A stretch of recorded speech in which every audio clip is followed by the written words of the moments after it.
Assalamualaikum teman-teman, kami dari kelompok 4 ingin membahas tentang unsur-unsur golongan utama 2, karbon dan silikon. Oke teman-teman, yang pertama kita akan membahas tentang karbon. Sifat karbon.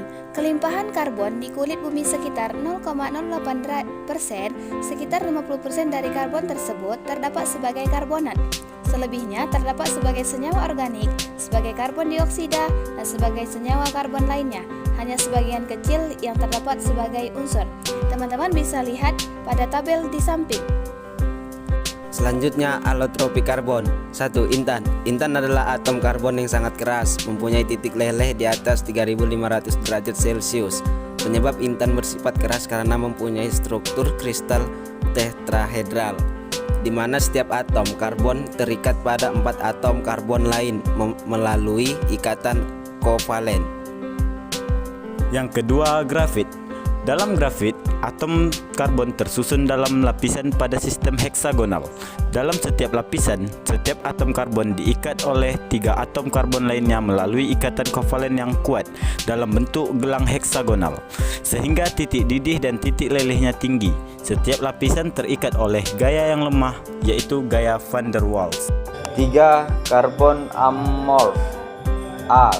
Kokas dan batu bara. Kokas adalah batu arang, didapatkan jika batu bara dipanaskan tanpa udara. Kokas digunakan sebagai bahan produksi utama dalam proses metalurgi masa kini. Batu bara digunakan untuk pembangkit tenaga listrik. B. Jelaga hitam.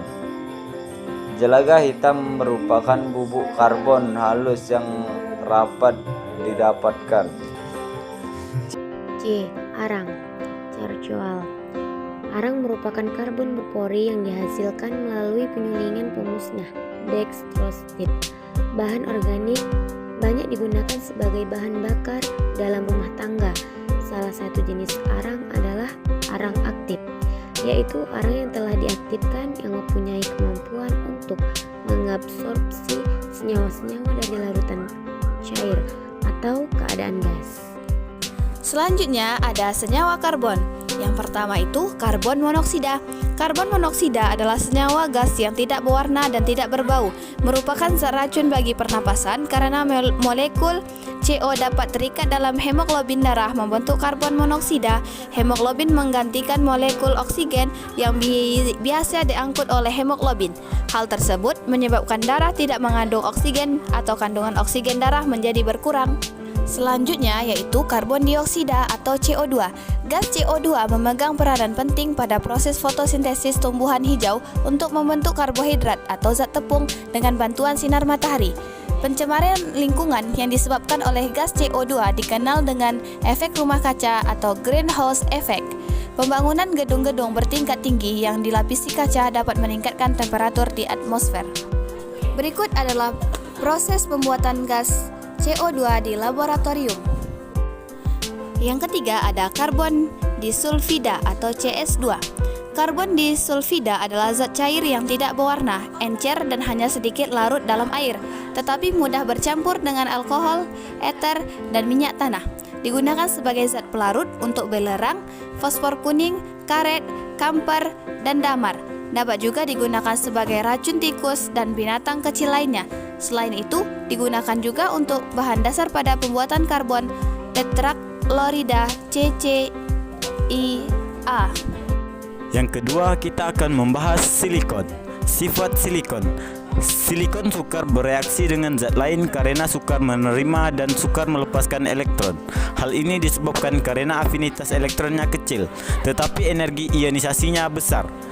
Silikon dapat membentuk ikatan kovalen dengan unsurnya sendiri, seperti pada gambar di samping.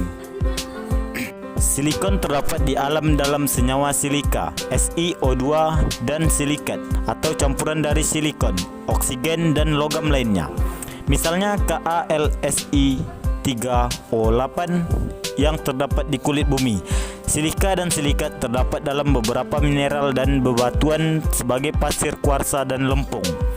Jumlah silikon di kulit bumi sekitar 25%, merupakan elemen terbanyak setelah oksigen. Sebanyak 95% dari bebatuan di kerak bumi merupakan senyawa silikat.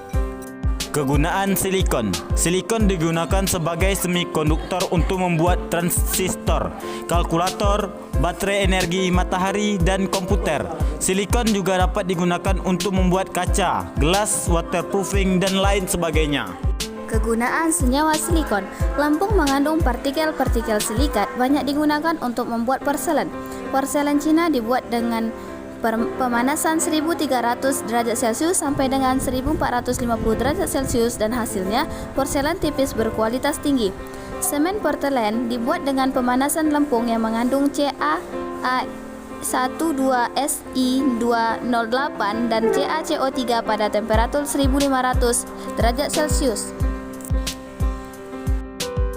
Silikat dapat digunakan untuk membuat gelas atau kaca, misalnya gelas untuk botol dan kaca untuk jendela, dibuat dengan pemanasan bersama campuran CaCO3, Na2CO3, dan silika Si02. Terima kasih, semoga bermanfaat ya teman-teman.